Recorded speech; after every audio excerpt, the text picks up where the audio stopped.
देखिए, उदासी, प्रसन्नता और क्या चीज़ आएगी, फिक्स तो कुछ भी नहीं है। और मान्यता की जहाँ तक बात देखी जाए तो थोड़ी सी मान्यताओं के तल हैं, थोड़े तल बदले जा सकते हैं, लेकिन कुछ कुछ जो चीज़ें हैं वो नैसर्गिक रूप से भी अपना काम कर रही होती हैं। वो उतनी मान्यताएं नहीं हैं, क्योंकि अब हम कहें कि मृत्यु घटी है तो आप मृत्यु में नाच गा भी सकते हैं, नाचते गाते भी लोग हैं, कर सकते हैं, आप करते भी कर सकते हैं, इतनी बड़ी अड़चन नहीं, आप करिए, कोई रोकता नहीं आपको। लेकिन मृत्यु घटती है कहीं तो आप देखिए सन्नाटा छाता है, कुछ जैसे डूबता है, कुछ सिमटता है। ये देखिए ऊर्जाओं के सिमटने की तो बात है ही ना।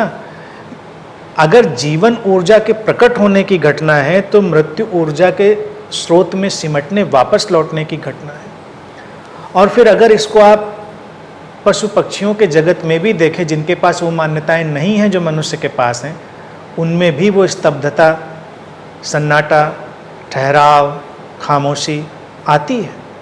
यानी कि अगर किसी पशु जगत में भी मृत्यु की घटना घटी है या कोई विपदा, कैलेमिटी, तो वहाँ भी हम नहीं देखेंगे कि सब कुछ वैसा ही चल रहा था, कुछ ठहरता है, क्योंकि वो हमारी ऊर्जा का रिस्पॉन्स है, हमारी जो प्राकृतिक तरंगों की, यानी कि जो नेचुरल वाइब्रेशंस हैं, उनका एक घटनाक्रम है।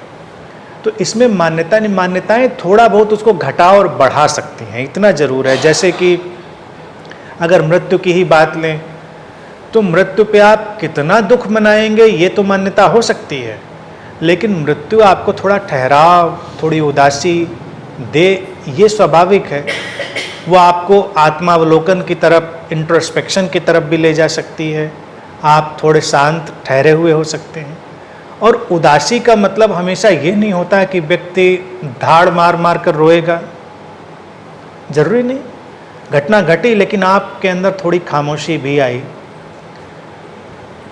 अब ये सब चीज़ें मान्यताओं पर खड़ी, तो इनको स्वाभाविक तौर से लिया जाना चाहिए। मेरा ये कहना है कि अब हम चाहें तो वो नैरेटिव बदल सकते हैं कि मृत्यु पर हम नाचें और गाएं, लेकिन अक्सर मैंने देखा है कि नाचने गाने वाले भी ऐसा नहीं होता कि अंदर उस दुख को या उस उदासी को, ठहराव को अनुभव नहीं कर रहे होते। एक कल्ट में ऐसी बातें थीं और मैं हैरान हुआ कि मैंने 25-30 साल बाद एक मूवी देखी, तो जो महिला अपने पति की मृत्यु पर उस विचारधारा के चलते हुए उस समय नाची थी और हंसी थी, गाई थी, 25-30 साल के बाद उसको डिस्क्राइब करते हुए मूवी में, और लोगों ने देखा कि नहीं देखा मैं नहीं जानता, लेकिन मुझे इसी चीज़ ने आकर्षित किया। जो पॉइंट मैंने देखा, वो 25-30 साल बाद भी उसको डिस्क्राइब करते हुए अपने आंसुओं को रोक नहीं पाई। तो अगर 25-30 साल बाद भी आपकी आंखें नम हो सकती हैं, तो उस समय अगर आप नाच और गा रहे थे तो ये कितना वास्तविक था।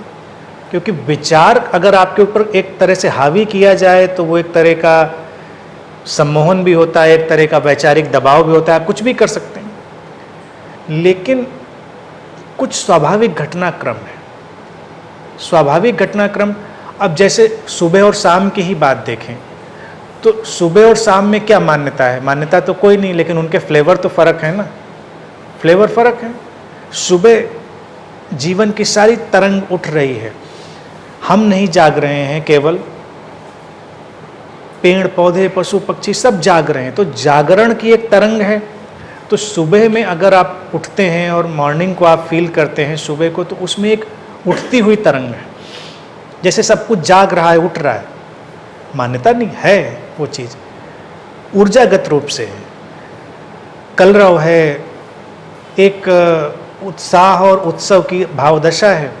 फिर वही शाम को लोग विश्राम की तरफ जा रहे हैं, पक्षी अपने घोंसलों की तरफ लौट रहे हैं, जो फूल सुबह खिले थे वो बंद हो रहे हैं, पेड़ों की पत्तियां भी झुक रही हैं।